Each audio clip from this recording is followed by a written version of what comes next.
நடிகை அமலா பால் சமீபத்தில் விருது வழங்கும் நிகழ்ச்சி ஒன்றில் தன்னுடைய எக்ஸ் காதலரை பழி வாங்குவதற்காக தான் செய்த செயல் குறித்து வெளிப்படையாக பேசியிருக்கிறார். இது ரசிகர்களுக்கு வியப்பை ஏற்படுத்தியிருக்கிறது. பலர் நாங்கள் பிரிந்துவிட்டாலும் நண்பர்களாக இருக்கிறோம் என்று பேசி வருவார்கள். ஆனால் அமலா பால் மனதில் உள்ளதை இப்படி வெளிப்படையாக பேசிவிட்டாரே என்று கூறி வருகிறார்கள்.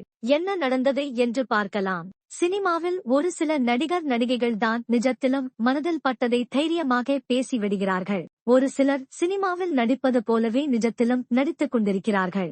ஆனால் நடிகை அமலா பால் தற்போது பேசியது இணையத்தில் வைரலாகி வருகிறது. அமலா பால் சமீபத்தில் விருது வழங்கும் நிகழ்ச்சி ஒன்றில் கலந்து கொண்டார். அப்போது அவரிடம் சில மாதங்களுக்கு முன்பு அமலா பால் இரண்டாவதாக திருமணம் செய்திருக்கும் அவருடைய கணவர் குறித்து நீண்ட ஒரு பதிவு வெளியிட்டிருந்தார். அதில் இப்போதுதான் நான் உண்மையான காதலை அறிந்து கொண்டேன். இப்போதுதான் திருமண வாழ்க்கையில் இப்படியும் சந்தோஷமாக இருக்கலாம் என்பதை நான் புரிந்து கொண்டேன் என்று பேசியிருந்தார். அது குறித்து அவரிடம் கேட்கப்பட்டது. அதற்கு அமலா பால் பேசுகையில், அது என்னுடைய எக்ஸை வெறுப்பேற்றுவதற்காக தான் நான் இப்படி போஸ்ட் போட்டேன். உண்மையை சொல்ல வேண்டும் என்றால் திருமண வாழ்க்கையில் எவ்வளவு சந்தோஷம் இருக்கும் என்று எனக்கு இப்போதுதான் தெரிகிறது. காதலித்தால் சுதந்திரம் பறிபோய்விடும் என்று நான் நினைத்துக் கொண்டிருந்தேன். ஆனால் காதலித்த நபர் நமக்கு இவ்வளவு ஃப்ரீடம் கொடுப்பார், நம்மை ஒரு நபர் இவ்வளவு காதலிப்பார் என்பதே எனக்கு இப்போதுதான் தெரிகிறது.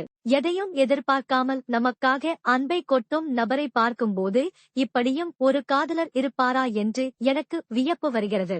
அதனால்தான் இப்படி ஒரு போஸ்ட் போட்டேன். என்னுடைய மகன் என்னுடைய வாழ்க்கையில் வந்த பிறகுதான் என் வாழ்க்கையே முழுமை அடைந்தது. பரபரப்பாக ஓடிக்கொண்டிருக்கும் வாழ்க்கையில் ஒரு குழந்தை வரும் போது மகிழ்ச்சியாக இருக்கிறது.